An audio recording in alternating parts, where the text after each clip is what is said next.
Glycaemic லெவல்னு சொல்றோம். Okay, அதனால தான் சின்ன வயசுலயே டயபெட்டிக் வராம இருக்கும். ஓகேயா? சோ அப்ப என்ன பண்றாங்களா, அது அழகா நல்லா ஃபீட் ரைஸ். இந்த காலத்து ரைஸ் வந்து முன்னாடி மாதிரி நல்ல ரைஸ் கிடையாது. ஏன்? நிறைய கெமிக்கல் சேர்த்துக்கிறதுனால. அதனால நம்ம நல்ல 3 times or 4 times என்ன பண்றோம், அதை கலஞ்சி எடுத்துட்டு then either you put it in cooker or வடிக்கிறது. வடிச்சத சாதம் சாப்பிட்டீங்கன்னா உண்மையா உடம்புக்கு ஹெல்தி. இப்போ ரைஸ் என்னென்ன வெரைட்டி ஆஃப் ரைஸ் தெரியும் உங்களுக்கு? மாப்பிளை சம்பா, சீரக சம்பா ரைஸ். அதுக்கு பேர் என்ன கண்ணா? முட்டா ரைஸ், செவப்பு rice. Very good. Give a round of applause. குட்டி குழந்தை சொல்றோம். Very very okay. இப்போ என்ன எதுக்காக நம்ம ரைஸை குக் பண்ணணும், ஏன் டெய்லி சாப்பிடணும், எல்லாமே லெவலா சாப்பிட்றப்ப நம்ம உடம்பு என்ன இருக்குது, ஆரோக்கியம் நிறைஞ்சதா இருக்குது. ஃபர்ஸ்ட் நீங்க சொன்ன விஷயத்தை மறந்துடக்கூடாது, கலஞ்சிட்டு சாப்பிடணும். Okay, any point to be added please. Glycaemic level, அதுக்கு பேர் என்ன சொன்ன ஸ்டார்ட்ல இருக்குது? கிளைசெமிக். அதை வந்து கம்மி பண்றதுக்காக தான் நம்ம அதை அரிசியில் நிறைய டைப் இருக்குன்னு சொன்னீங்கல்ல, அதில் முக்கியமானது பேசிக்காக இருக்கிற 2 வகை என்ன? பச்சை அரிசி, புழுங்கரிசி சொல்லுவாங்க. அது ரெண்டும் என்ன தனித்தனியாக விளைவிப்பாங்களா? புழுங்கரிசி தனி செடியாக வரும், பச்சை அரிசி தனி செடியாக வரும், அப்படி தானே? அப்படி தானே சொல்லுங்க. இல்லை. சரி, ஒன்றா வந்தால் அப்புறம் அது எப்படி புழுங்கரிசின்னா என்ன?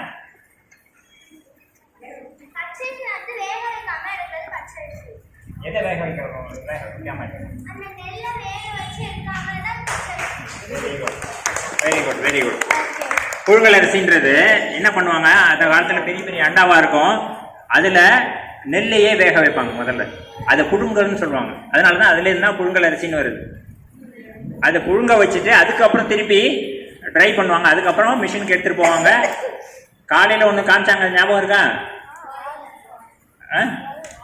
உரல், அந்த உலக்கையை வச்சு இடிப்பாங்க. அது இந்த நெல்லுலேருந்து மேலே தோணுன்னு சொன்னீங்களே, அதுக்கு பேர் என்ன? உமி தனியாக வரும். அது தனியாக வரும், அதுக்கப்புறம் புடைச்சி எடுக்கணும். சரி, கரெக்டாக சொன்னீங்க. சரி, முக்கியமானது அதில் கேட்டீங்கன்னா, அரிசி சாதமாகுது எப்படி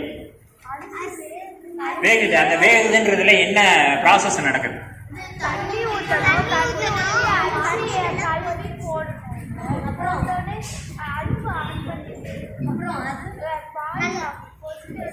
பால் கிடையாது, நீங்க பேசிட்டு அரிசி வேகிறதுன்னு சொல்றீங்கல்ல, அதுக்கு என்ன சயின்டிபிக் ஃபினாமினன்னு ஒன்று படிப்பீங்க. அந்த ப்ராசஸ்க்கு பேர் ஃபினாமினன்னு சொல்லுவீங்களா? அதுக்கு அது எப்படி நடக்குது எல்லாருக்கும் தெரியுது. வெந்து போறது வெந்து போறது வெந்து போறதுன்னு சொல்றோம். தண்ணி ஆவியா போயிடும், அப்ப அரிசி தனியா நிக்கணும்ல. அது எப்படி சாதமாகுது? நான் ஏற்கனவே சொன்னதுதான் இது.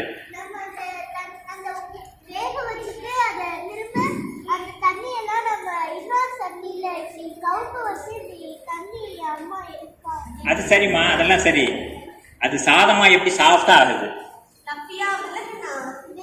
ரைஸ் அந்த அந்த வேக வைக்கிறதுன்னு இருக்குல்ல, அது வேகிறதுல ஒரு ப்ராசஸ் நடக்குது. அந்த ப்ராசஸ் எப்படி நடக்குதுன்னா ஐசே சொல்லு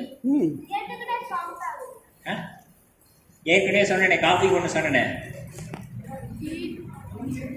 இது என்ன பண்ணுறோம், தண்ணி வச்சு கொதிக்க வைக்கிறோம். அது குக்கரில் வச்சாலும் சரி, இல்லை தனியாக ஒரு பானையில் வச்சாலும் கொதிக்க வைக்கிறோம். திருப்பி அரிசி என்ன அரிசியிலையும் சின்ன சின்ன மாலிகுல்ஸ் இருக்கு. அந்த மாலிகுல்ஸ்க்கு நடுவில் கேப் இருக்கும், அது நமக்கு கண்ணுக்கு தெரியாது. அது வழியாக வாட்டர் உள்ளே போகும். வாட்டர் உள்ளே போகிறப்ப திருப்பி அந்த மாலிகுல்ஸ் வந்து எக்ஸ்பேண்ட் ஆகும். சில திங்ஸ் என்ன ஆகும்னாக்கா ஹீட் ஆகிறப்ப எக்ஸ்பேண்ட் ஆகிட்டு, அதாவது வால்யூம் அது பெருசாகிட்டு திருப்பி கூல் ஆனோன்னு குறைஞ்சிடும். இங்கே இது வாட்டரோட சேர்ந்து இருக்கிறதுனால இது அப்படியே ஒரு தடவை சாஃபன் ஆகிடும்.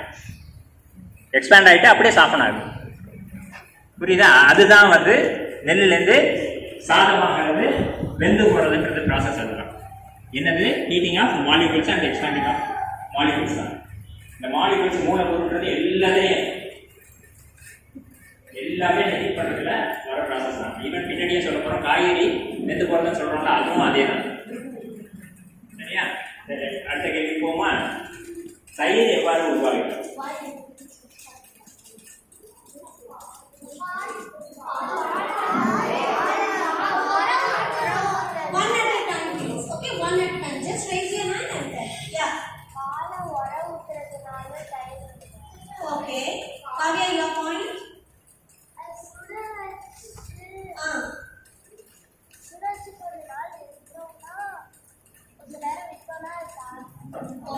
அவங்க வரக்குத்துல சொன்னாங்க, அதனோட எக்ஸ்டென்சிவ் பாயிண்ட் என்ன சொல்லிட்டாங்கன்னா, வரக்கு தண்ணி பாயில் பண்ணிட்டு கொஞ்சம் வைக்கணும், கூல் பண்ண வச்சுட்டு பண்ணணும். Yes you point.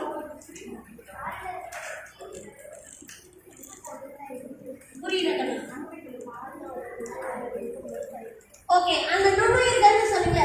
சரி, நுண்ணுயிர்கள், அந்த நுண்ணுயிர் என்ன நுண்ணுயிர், என்ன பாக்டீரியா இருக்காங்க?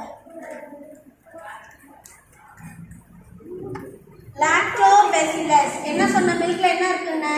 லாக்டோஸ். அதே மாதிரி இந்த கர்ட்ல ஆக்சுவலா என்ன ஆகுதுன்னா புளிக்கிறதுன்னு சொல்லுவாங்க. அது ப்ராசஸ்க்கு பேரு ஃபெர்மெண்டேஷன். எழுதிக்கோங்க. ஃபெர்மெண்டேஷன். என்னது அதுக்கு பேரு? இப்ப அங்க ஹாசினி அக்கா சொன்ன மாதிரி அது உரை குத்துறதுன்னு சொல்றாங்க இல்லையா? ஃபர்ஸ்ட் பாலை வந்து பாயில் பண்ணிடுறாங்க, அதை கொஞ்சம் கூல் பண்றாங்க. கூல் பண்ணினோன்னு ஒரு சின்ன தயிர் எடுத்து கொஞ்சமா எடுத்து அதுல விட்டுறாங்க. So then they start acting. Okay, இதுல என்ன பியூட்டி நடக்குது அப்படின்னா, ஹைட்ரஜன் கண்டென்ட் நமக்கு எல்லாருக்கும் தெரியல, வாட்டர்ல என்ன இருக்குது? Hydrogen and good. இப்போ இதுல என்ன நடக்குதுன்னா, ஹைட்ரஜன் கண்டென்ட்டோட pH வந்து நமக்கு கொஞ்சம் கொஞ்சமா என்ன ஆக ஆரம்பிக்குது, உள்ளார இழுக்க ஆரம்பிக்குது. நான் மில்க்ல என்ன இருக்குன்னு சொன்னேன், சீசன் இருக்குன்னு சொன்னேன்னா, அது நல்லா வந்து மில்கோட பாயிண்ட் ஆறதுனால கட்டியா மாறி கட்டி தயிர் சாப்பிடணும் சொல்றேன். இப்போ வெளியில போறதுக்கு good, then is that useful nutrients. Very good, give a round of applause to preserve the nutrients. First thing is அதுல இருக்கு, இது எல்லாமே கனெக்டட் பண்ணணும். Mark this point, connect the dots between everything. correct? So first இப்போலாம் வரதுல வந்து wax தடவி வருதுன்னு சொல்றாங்க. வேக்ஸ்னா என்ன? குட், மெழுகு தடவி வருது, இல்ல வேற ஏதோ தடவி வருதுன்னு சொல்றாங்க கெமிக்கல்ஸ்லாம். அதெல்லாம் போக்குறதுக்கு இனிமேலுக்கு, இது வரைக்கும் பண்ணலன்னா இனிமேலுக்கு நீங்க பண்ண வேண்டியது, வெந்நீர்ல கொஞ்சமா டர்மரிக் போட்டுட்டு வாஷ் பண்ணிக்கணும். Then steam the vegetable. Okay, when you are steaming the vegetable, ரெண்டு விஷயம் நடக்குது. ஒன்னு killing of bacteria நடக்குது, இயற்கை. Okay, second to preserve the nutrients. அதனால தான் அது என்ன சொல்லல, ஃப்ரைன்னு சொல்லலையே, என்ன சொன்னோம்? ஸ்டீம்.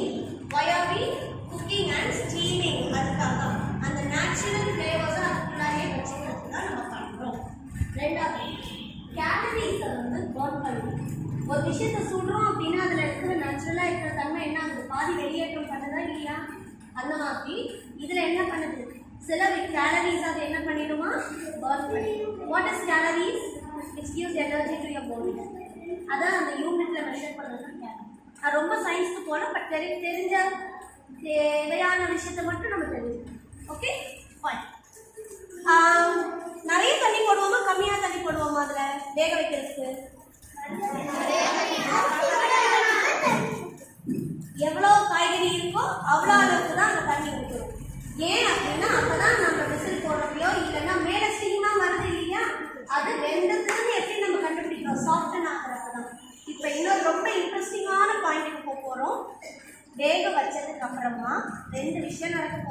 நம்மளுக்கு விட்டமின் சி கிடைக்குது. What is vitamin C? Very good. What is vitamin B? No no, எல்லா விட்டமினுக்கும் சத்து உண்டு. ரெண்டு விஷயம் நடக்குது. டிஎன்ஏ என்ன தெரியுமா? தெரியாது. ஓகே, ரொம்ப சிம்பிளா போடலாம். அன்றாட வாழ்க்கையில ஓடுறோமா? ஓடுறோம், எல்லாரும் தூக்குறோம் இல்லையா? அதுக்கு எனர்ஜி தேவை இல்லையா? அந்த விஷயத்தை பண்றது விட்டமின் பி. ஓகே, விட்டமின் சின்றது நம்மளுடைய என்டையர் சப்ஸ்டன்ஸை வந்து கொண்டு போறதுக்காக நம்மளுடைய லங்ஸா இருக்கட்டும், எல்லா நீர் சத்தை நம்ம உடம்புக்கு கொடுக்கறது ஸ்விம்மிங் தான். ஓகே, தென் உடம்புல என்ன கலர் என்னமோ ஒன்று ஓடுது நம்மளுக்கு, அதுதான் நம்ம உயிரோட. What is that? What is the cells of water? That is in plants. Think. Blood and சொல்லியாச்சு. இன்னும் ஒரு சின்ன பாயிண்ட் மட்டும் சொல்லுங்க. Red blood cells. Very good. Red blood cells அந்த டிவிஷன்ஸ் எல்லாத்தையும் இப்போ நீங்க ஒரு வெஜிடபிளை வேக வச்சு பாருங்களேன், அதை கட் பண்றப்ப ரொம்ப ஈஸியா கட் ஆகும், சாஃப்டா கட் ஆகும். அந்த மாதிரி நம்மளுடைய அணுக்களை டெய்லி ரிப்பேர் பண்ணது யாரா? இந்த மாதிரி வெஜிடபிள்ஸை வேக வச்சு சாப்பிட்றோம். ஒன்று. ரெண்டாவது அதில் என்னென்ன இருக்குன்னு சொன்னேன்? Vitamin C, vitamin B. அதில் இப்போ கெமிக்கல் பேர் கற்றுக்கலாம். ஃபோலேட். என்னது? ஃபோலேட். That's all. ஓகே, காஃபியில் என்ன இருக்கு? டீல என்ன இருக்குது? தியோப்ரோமைன். ஓகே, வெஜிடபிள்ஸ்ல என்ன இருக்குது? அதே மாதிரி எல்லா வெஜிடபிள்ஸ்லயுமே ஸ்டீம் பண்றது எதுக்காகனா ஃபோலேட் கண்டென்ட்டை வச்சுக்கிறது தான். அதுதான் நமக்கு என்ன பண்ணுது? பிளட்டை என்ன பண்ணுது? பியூரிஃபையும் பண்ணுது, செல் டிவிஷனுக்கு ஹெல்ப் பண்ணுது. ஓகே, நிறைய சயின்ஸ் கத்துக்கிட்டோம். எனக்கு இப்போ அங்கிள் அதை ஃபில் பண்ணுவாங்க.